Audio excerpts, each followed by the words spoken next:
Warahmatullahi wabarakatuh. Perkenalkan, nama saya Quratul Aini dari kelas 11E absen 28. Di sini saya akan mereview novel yang berjudul Teruslah Bodoh Jangan Pintar karya Terilie. Saya membeli novel ini di TikTok Shop seharga 76.000. Saya membelinya di tokonya langsung yang bernama Terilie Mall Indonesia.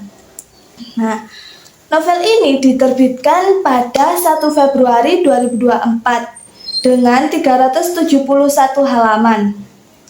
Tampilannya juga cukup menarik dan juga judulnya ini yang sedikit provokatif, dan karena kan isinya ini akan kritik sosial gitu, kritik akan sosial. Juga gambarnya ini mengilustrasikan isi di novel ini.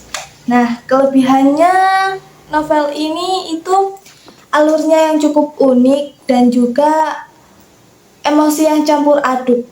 Karena kita sebagai pembaca bisa mengekspresikan saat kita membaca novel ini. Kayak ekspresi kita tuh saat membaca tuh kayak kesal, marah, senang gitu. Terus kelemahannya buku ini yaitu alurnya juga cukup membingungkan karena alurnya itu maju mundur gitu. Nah, yang kedua kelemahannya itu pemilihan kata. Yang ketiga kelemahannya juga tentang kekerasan, yaitu yang dilakukan oleh para tentara. Akan melanjut ke bagian isi. Saya akan menceritakan isi dari novel ini, yaitu novel ini menceritakan bahwa hukum dan kekuasaan itu dipegang oleh serigala berbulu domba, yang dimana serigala berbulu domba ini menguasai seluruh negara, menguasai negara ini. Karena serigala berbulu domba ini itu sangat serakah dan juga egois. Nah, dan ada juga perusahaan tambang yang sangat besar. Perusahaan tambang ini berbeda dengan perusahaan tambang lainnya. Perusahaan tambang ini memakan banyak korban dan juga menggusur pulau atau merenggut kehidupan lingkungan masyarakat. Dan itulah perusahaan tambang ini dibawalah ke pengadilan.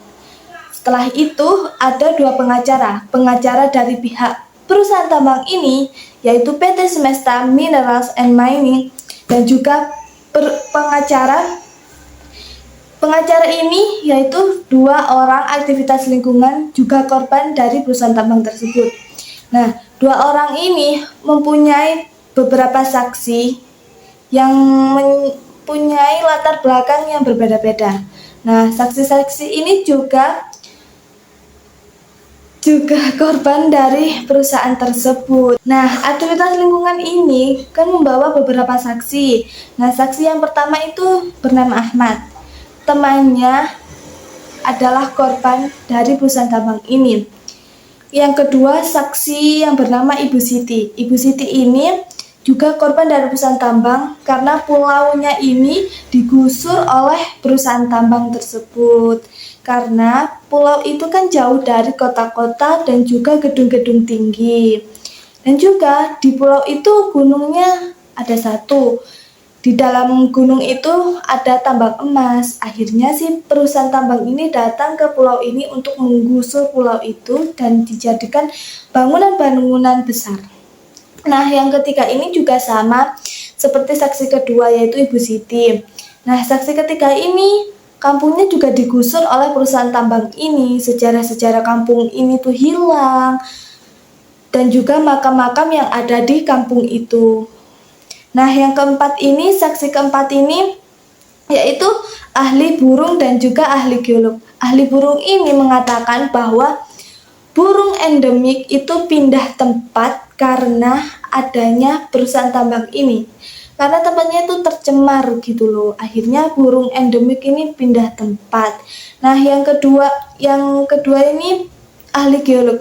Ahli geolog ini mengatakan bahwa datangnya perusahaan tambang ini menyebabkan gempa, adanya akan gempa gitu.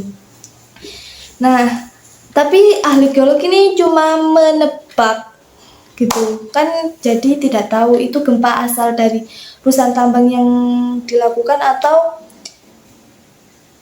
gempa dari buminya itu. Nah, yang kelima itu saksi yang mempunyai latar belakang dari perusahaan tersebut, yaitu punya bukti-bukti, foto-foto, banyak latar belakang yang dilakukan oleh perusahaan tambang ini. Tetapi saat saksi ini ingin menuju ke pengadilan, menuju ke sidang, tapi saksi ini di saat perjalanan terjadi kecelakaan. Nah, kecelakaan ini, aktivitas lingkungan ini mengira bahwa penyebab dari kecelakaan ini yaitu perusahaan tambang tersebut, yang sudah direncanakan perusahaan tambang tersebut agar bukti-bukti dan foto-foto itu tidak ada. Akhirnya saksi ini meninggal dan tidak ada saksi lagi yang membuktikan bahwa perusahaan tambang ini cukup memakan banyak korban dan menggusur pulau itu. Karena pengacara pihak dari perusahaan tambang ini sangatlah pintar dan juga cerdas. Dia itu memutarbalikkan fakta gitu loh. Jadi yang terakhir, di sidang terakhir ini dibukalah closing statement, yaitu pernyataan penutup.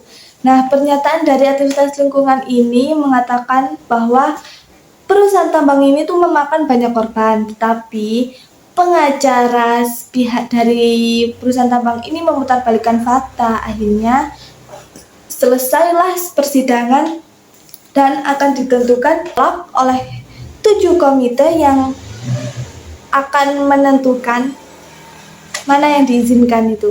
Nah, setelah 2 minggu kemudian, akhirnya ada berita yang mengatakan 6 komite ini izin konsesi perusahaan tambang ini akan dilanjutkan. Nah, 1 komite ini menolak. Akhirnya di endingnya itu 1 komite ini yang bernama TEUKE ini akan membongkar semua kedok kejahatan perusahaan tambang ini di hadapan presiden. Akhirnya TEUKE ini akan bertemu dengan presiden saat TEUKE itu membawa tas kecil yang berisi bukti-bukti dan foto-foto kejahatannya perusahaan tambang ini yang memakan banyak korban. Akhirnya tas kecil itu ditaruh di depan presiden.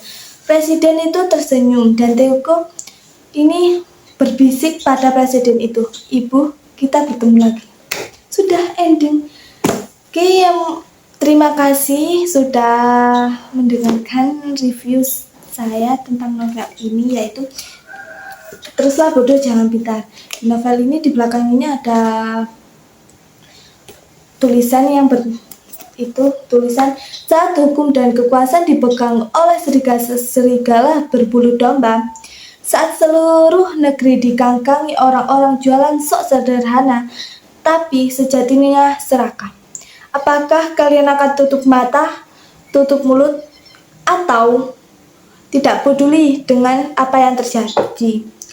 Atau kalian akan mengepalkan tangan ke udara dan mengatakan lawan?" Nah, jadi itulah isi dari novel tersebut, di mana perusahaan tambang ini cukup menguasai negara. Maaf ya, saya tidak jelas mereview novel ini karena saya sedikit bingung untuk menjelaskan.